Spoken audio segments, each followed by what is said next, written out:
Hello, welcome to My Life in Spain. My name is Mark, and today I thought I'd do a video about 10 reasons why you might not want to live in Spain. Now, everybody makes these videos and they show life to be absolutely wonderful, best thing I ever did, blah, blah, blah. And in my case, it is, but everybody's different. Now, I've been living in Spain for over 16 years. And I've seen the good things and the bad things. I've seen people come, seen people go. For me, it was a little different because besides the United States, I lived in 8 other countries, of which 6 were not English speaking. So I was used to living in a foreign country. So let's get into the reasons why Spain might not be for you. Okay. Number 1. Spanish bureaucracy. You might think you know bureaucracy, but unless you've been to Spain, you've got no idea how complicated everything is. Every little thing requires 4 pieces of paperwork, multiple office visits. It's not easy at all. So what many people do, even Spanish people, they hire a Hester. This is a person whose job is to handle the bureaucracy for you. Now, it doesn't cost too much money. Plus, they know everything you need to have. They know how many copies of each thing you need to have. They know what needs to be notarized. They know where to take them, and they know who to talk to. So this can save you a big hassle. Pay somebody to do all the paperwork for you. It's much easier. And this goes for traffic stuff too, like changing your driver's license or having something done to your car. Hire somebody to do it for you. Okay, let's go to number 2. Low salaries in Spain. Spain is probably one of the worst countries in Europe for salaries. Don't come here if you're looking to work and make money, make a living in Spain. It'll be really hard. There's a high youth unemployment rate. And if you do get a job, it's unlikely to be on a contract which can expire every 3 months, and then you need a new contract. So definitely don't come here if you're looking to make money, if you need to work. If you're retired and you're coming here and you've got money you can live off, like your pension or savings, yeah, then Spain's a great place. But don't come here if you're looking to make money, because it's going to be a really hard uphill struggle. Just to be self-employed in Spain, it costs you, I think, 300 euros a month for autonomous. But the plus side of that is it gives you access to the public healthcare system and schools. All right. Number 3. Making friends. Well, making friends is extremely difficult. Making Spanish friends, that is. Because all the people that are friends here, these are long-term friendships. These are kids that went to school together, grew up together. They know ins and outs of each other's families. So to come in as an outsider and try and break into a group, it's really difficult. Most foreigners come here and they fall into what I call the expat bubble. They'll hang around with other English-speaking people, and they'll never really acclimatize themselves to Spain. They live in like their own little bubbles, I suppose. And this is more so down on the coast, in the resorts, or in places like Madrid and Barcelona. It's tough to make Spanish friends, but when you do make Spanish friends, they're great. Also here, the way people socialize is different. You don't go to people's houses for dinners or barbecues and stuff. You meet people out on the terraces, in bars, in restaurants. And when somebody says, I'll meet you at 8 o'clock, you don't need to show up till 9 because they're not going to be there yet. So that's that. Making friends can be really, really hard. Let's move on to the next question. Oh, this is one that drove me absolutely mad when I first moved here. The slow pace of life. Everything here takes forever. slow pace of life. Everything in Spain takes forever. Going in a greengrocer's or a butcher's, I saw they had benches in there. I thought, why do you need a bench in a greengrocer's? And then I experienced this old Spanish lady buying her vegetables. It wasn't just buying her vegetables. It was having a chat with the shop owner for 20 minutes, 30 minutes, whatever, and you sat on the bench and waited till it was your turn. Things just move slow. And if somebody says to you, you've heard this expression before, mañana. Mañana literally translates to tomorrow. But what it means in Spain is just not right now. It might be tomorrow, it might be the day after tomorrow. If somebody says, I'll do it Wednesday, say to them, which Wednesday? This week? The one after that or the one after that? Because it's very vague. Nothing moves fast here. Everything moves slow. In the beginning, it drove me mad. Because I'm coming from America, everything's fast. You want it now, you don't want to wait. Here, you got to learn to wait. You have to learn to be patient. And now, after 16 years, I can honestly say, I prefer this way better. Nothing bothers me anymore. I'm never in a rush. Take your time. I've got all the time in the world. So that's going to be hard for you, I think. And that could drive you mad, because it certainly did me. All right, let's go to the next one. The weather. Now, right now, we're in June still, and it's 37 degrees Celsius, which is it's close in the 90s Fahrenheit. So it's hot, but it gets hotter. It gets over 100 degrees Fahrenheit in August and sometimes in July too. And none of these houses here, apartments or houses, are insulated. So you really feel the heat. The building that I'm in now, it absorbs the heat during the day, and it stays warm all the time. You can touch the bricks on the side and it's warm. Now, the other extreme, which is something people don't think about, even on the coast, even in the Mediterranean coast, it can be cold in the winter. I mean, where I live, sometimes it snows even. So, like I say, again, the houses are not insulated, so you really need to prepare for that. It can come as quite a shock. A lot of people say, you know, they move to Spain and they spend their first winter here, and they're like, oh my God, it's so cold. The house is cold. I can't heat it up.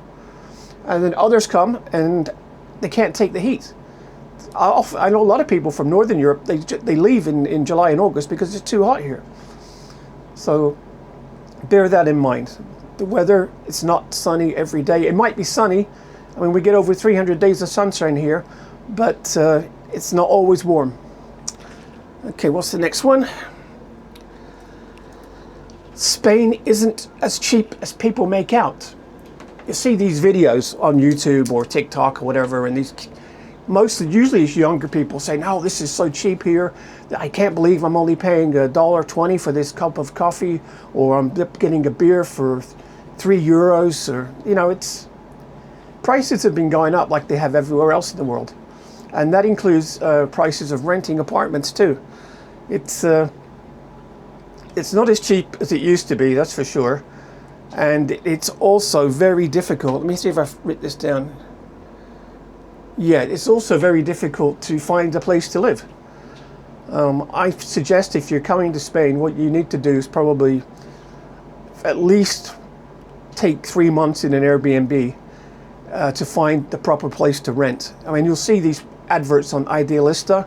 You'll apply, send me info, and nobody replies. And you're like, well, don't these people want to make money? And truth is, they don't seem to care. Half the inquiries you'll make, you'll never get an answer for. What you need to do is come here, go to an immobiliaria, a real estate office, and get the owner in there to hook you up with apartments that are available, or houses if you want to live in the campo. So yeah, it's not cheap. Electric's not cheap. It's cheaper than the USA. That's for sure. Food is less expensive than the USA, but it's not the Shangri-La people make it out to be. So all these things you see on YouTube or whatever, don't believe everything, because these are people that are here for like a day or two, and for them, yeah, it's cheap.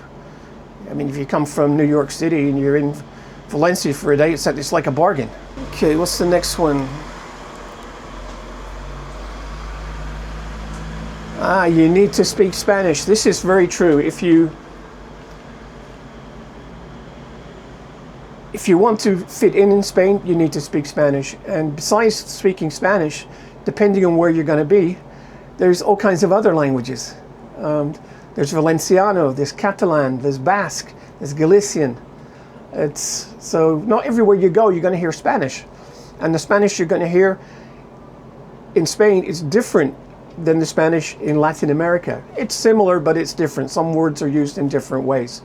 So you're definitely going to need to speak some Spanish, because say you need to go to a doctor or you need to do something. If you can't speak basic Spanish, you're going to have a hard time. Well, there are people that live here down on the coast, when, like I say, in those bubbles I talked about, the English-speaking bubbles. They never learn Spanish. They have a hard time as they get older to learn languages. So you can survive not speaking Spanish if you live in somewhere like Benidorm or on the Costa del Sol. But try and speak Spanish. People will appreciate it. And if you're in one of the regions where Spanish isn't the first language, like for me here is Valencian. But often if people hear me speaking Valencian, they'll answer me in Castellano, in Spanish. So that's the next tip for you. Oh, long lunches.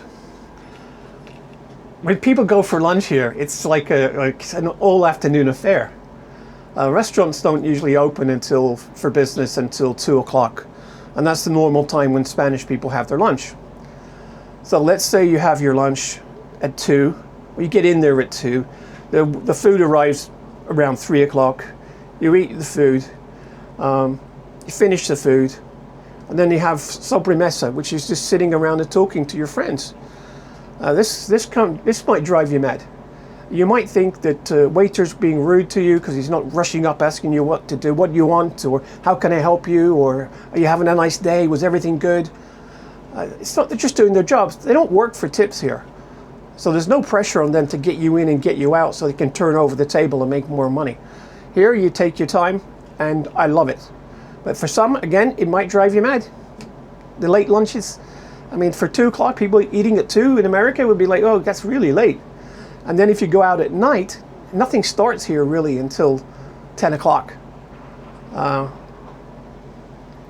10 o'clock's when places come alive. And we don't go for dinner here at night like you would in America or in Europe, Northern Europe. Here we have the big meal of the day at 2 o'clock. And if we go out at night, it's for tapas. It's mostly for drinks and tapas and socializing. Also, a lot of places in Spain, especially in the summer, the parties go on until like 2 o'clock, 3 o'clock in the morning. So yeah, get used to that, you know. Late lunches, late dinners, that's the norm. Okay, what's the next one?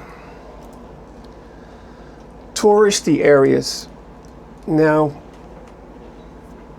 many people have been here on vacation, and they've either been to, the beaches, or they may have been to Barcelona or Madrid, cosmopolitan cities. The trouble is not Barcelona and Madrid per se, but the Costa del Sol and Costa Blanca, these are geared up for short-term people, short-term visitors. So people are coming and going every week. And while it's lively, you may get fed up with it, people coming and going, too many tours, too much noise. Personally, I'm not a big fan of the tourist areas at all. I avoid them completely in the summer because they're just overrun with people. And I don't like it. Maybe you would like it. Maybe that's the kind of place you want to live, but not me. Thank you very much. Next one. Okay, when you first come here, you've got this idea of a dream life.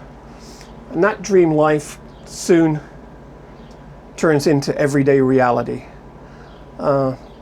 If you want to enjoy life here, you got to go with the flow. You got to slow down, take your time, just adapt. If you can adapt, you can be happy. If you can't, then it might not be for you. And then finally, the last one is homesick. Many people come here and they get homesick. They miss things. They miss their family. They miss their grandkids. It can be tough for some. You know, it's a big move, moving away from everything you've grown up knowing. So this is something to think about. If you're the type of person who's going to get homesick, don't make the big move. Come here for a little bit and then see how it gets on. I have a friend in England and his girlfriend, and they're thinking of coming here when they retire. And I said to her, wouldn't you miss your grandkids? And she said, yeah. She said, but they can come and visit me anytime they like. And if need me, I can go back there. So I guess people can look at it that way, but others, they'll miss certain things. They'll miss their friends, like family. There's a lot of things they're going to miss. There's Thanksgiving, Christmases, things like that. I mean, it's different here. It really is. But if you can adapt to Spanish life and the way things are done here, you can really have a nice life. It's a wonderful place to live. I can't see me going anywhere else. That's how much I like it. But I'm not everyone. So anyway, look, I hope this has been useful for you. Like I say, nothing's perfect in life. There's going to be pluses and cons no matter what. But I hope this points out a few of the things that you might not have thought about. So before I go, let me say thank you for watching. Please subscribe, and I'll catch you in my next video. Bye for now.